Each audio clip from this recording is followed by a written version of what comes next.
Parshas Behaloscha, Tavshin Beis.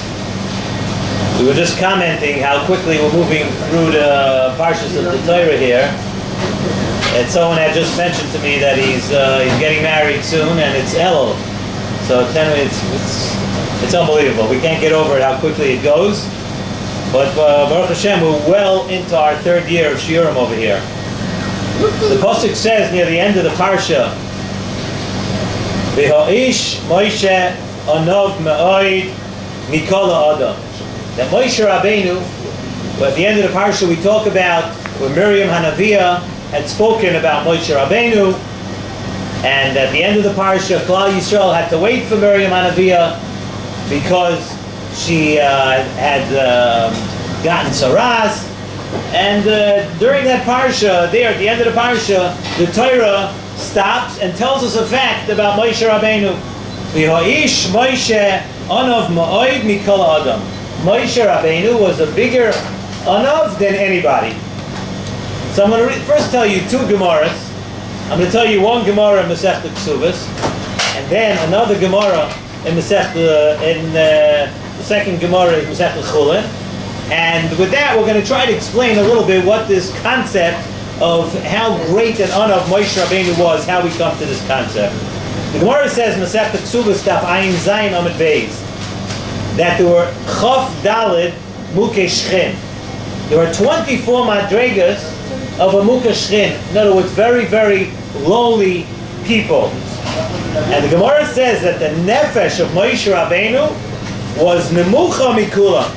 Moshe Rabbeinu's nefesh was lower, was more diminished, was lower than any of the 24 Mukei Shchin. That's one Gemara. That's a Gemara in Ksubas. The Gemara in Chulin Daf Pei Tesam and Aleph says, Godol shenemar b'Moshe yoiser mima shenemar b'Avram Avinu. Yoiser mima shenemar b'Avram. That what is said about Moshe Rabbeinu, that Moshe Rabbeinu was a great anav, is more than the Torah says about Avram Avinu. Why? Because by Avram Avinu, the pasuk in Bereshis Yudches, the pasuk says, "V'anoichi," Avram Avinu said, "V'anoichi ofar v'efer." That I am dust and ashes. I am ofar v'efer. Avram Avinu said. But by Moshe v'Aaron, the pasuk says, "V'nachanu ma." What are we? In other words, we are nothing. So now let's try to explain this whole inyan of anivas. It is clear to us, and it should be very clear to everybody, that Moshe Rabbeinu certainly knew who he was. There is no question that Moshe Rabbeinu was not living in some sort of, let's just say for lack of a better word, excuse me, that Moshe Rabbeinu was living like in a fog where he didn't see. Moshe Rabbeinu saw everything. Moshe Rabbeinu knew exactly who he was, especially since the Torah says, "V'lo kam navi k'Moshe," that there was never ever, nor will be, a navi like Moshe Rabbeinu, and Moshe Rabbeinu definitely knew that that pasuk was in the Torah. The pasuk also says, "Pe el pe adaber boi." Rabban Shalom said that I spoke to the only person that was ever spoken to, pe el pe, usmunas Hashem yabit. He was able to see the Tmunas Hashem. That's only talking about Moshe Rabbeinu. And Moshe Rabbeinu, Avada, knew the Torah, and Moshe Rabbeinu knew that those psukim were written about him. So how is it possible that we could say that Moshe Rabbeinu was such an anav? Moshe Rabbeinu knew all these great things about. How does one who knows great things about themselves and that nobody in the world was ever like them, would he possibly be the biggest anav in the world? So Nesivas Shalom explains it this way, with a beautiful mashal. He says first. He says, imagine that you have in your hand, you have a pail of water. Now this pail of water, the water in this pail has a chashivas. It's worth something. It is something. You have water. You have water in the pail. So as long as this pail of water and the water inside the pail is alone, it's definitely something. Now let's say you go ahead, you take this water from the pail, and you go down to the Atlantic Ocean, and you pour it into the ocean. What happens to that water? All of a sudden, the water became totally insignificant. Right? You take the pail of water, you pour it into the ocean, that same pail of water that was worth something, now you pour it into the ocean, totally insignificant. And you know what? The truth of the matter is, if you took 1,000 pails of water, you know, one pail of water we said was worth something. If you took 1,000 pails of water and poured them all into the ocean, they would still be insignificant. It would still be worth nothing. It would be insignificant. It would be unrecognizable. Compared to the ocean, we know it's nothing. You can pour how much water you want into the ocean. Whatever you pour in, it's nothing. Zok Nesivas Shalom. When a Yid is Dovuk B'Hashem, and he's totally mevatel himself to HaKadosh Baruch Hu, then of course that's when you realize how insignificant you are compared to HaKadosh Baruch Hu. So when the Gemara said that there were Chaf Daled Mukishchin, they were very low. The Chaf Daled Mukishchin were the lowest, where it may have been the lowest things that we could find. However, yet they were still something. It's a Mukishchin. It's low, but it's still something. Moshe Rabbeinu, that's what the Gemara is telling us. Moshe Rabbeinu was so totally mevatel himself to HaKadosh Baruch Hu that he was almost non-existent. Much more so, Mukishkin was something. Moshe Rabbeinu was so totally mevatel himself that he was non-existent. That's how Moshe Rabbeinu came to the Madrega that he was Anav Mikol Adam. The next Gemara, even though Avraham Avinu said he was Afar Ve'efer, and we said, the Gemara is saying it over there in Chulin, that Avraham Avinu was Afar Ve'efer, and we said it's greater what's said about Moshe Rabbeinu. Why is that? Because Afar Ve'efer may be very low, but like we said before, it's still something. Anachi Afar Ve'efer, I'm very low, but I'm still something. Moshe Rabbeinu, his anivus was more than that. Moshe Rabbeinu said, "V'nachnu ma." We are absolutely nothing. We're totally mevatel. We're totally batel. We're totally mevatel ourselves to HaKadosh Baruch Hu. And dafka, in order for Moshe Rabbeinu to be such a big honor, it's dafka because Moshe Rabbeinu was so great that he was able to see the Tmunas Hashem, like the Pasuk says, he was able to be mevatel himself totally. And how is that? Picture a story like this, Zok Nesivas Shalom. You have a king, and the king has a palace, and he has a kingdom, but most people, the average person, never gets into the palace of the king. He never gets. Imagine there's one person, and he finally gets into the palace of the king. Somehow he has connections, he has protectia, he knows people, he gets in, and he finally sees the covered in the palace that's given for the king. And he also sees the fare that's displayed by all the servants within the king's palace. He finally gets to see all of that. So now, after a person finally gets into the palace and he sees the fear for the king and the covet for the king, now he's margish how insignificant he is. He's margish how little he is compared to the king. As somebody who never was able to get into the palace of the king, someone who never got close to the king, he cannot really feel that yet. He can imagine it. He can think that he understands, but until you actually see it and you realize how insignificant you are, you're different. You don't understand. Moshe Rabbeinu, who saw the Tmunas Hashem, was able to be the Anav Mikol Adam because he saw the Tmunas Hashem. We thought that because Moshe Rabbeinu saw the Tmunas Hashem, that's what made him so great. So how could it be an Anav? No, it's dafka for that reason. He saw the Tmunas Hashem. He saw what HaKadosh Baruch Hu really is. So of course, once he saw that, he realized compared to HaKadosh Baruch Hu, any human being, any other entity in the world is absolutely nothing. He's totally bato. Nesivas Shalom says that we also could see now the special connection, like Nesivas Shalom many times, whenever it's possible, he'll take any lesson we learn from the Parsha and somehow connect it to Shabbos, the Shabbos Kodesh.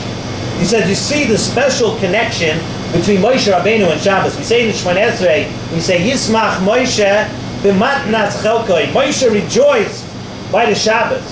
That Moshe Rabbeinu had a special connection to the Shabbos.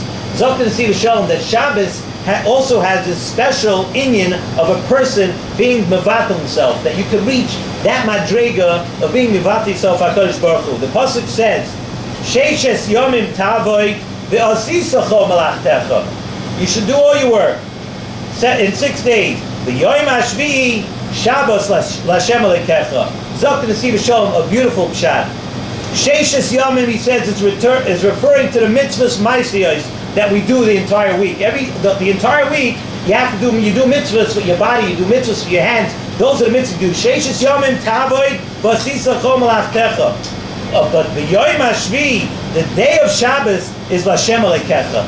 The day of Shabbos, you're not doing mitzvahs ma'asiyos. The way you serve HaKadosh Baruch Hu on Shabbos is by being mevatel yourself to HaKadosh Baruch Hu, by understanding that HaKadosh Baruch Hu is the one who is everything in the world, Kaviyachol. And HaKadosh Baruch Hu does everything in the world. But that, Yom HaShvi, we say Shabbos Lashem Alekecha.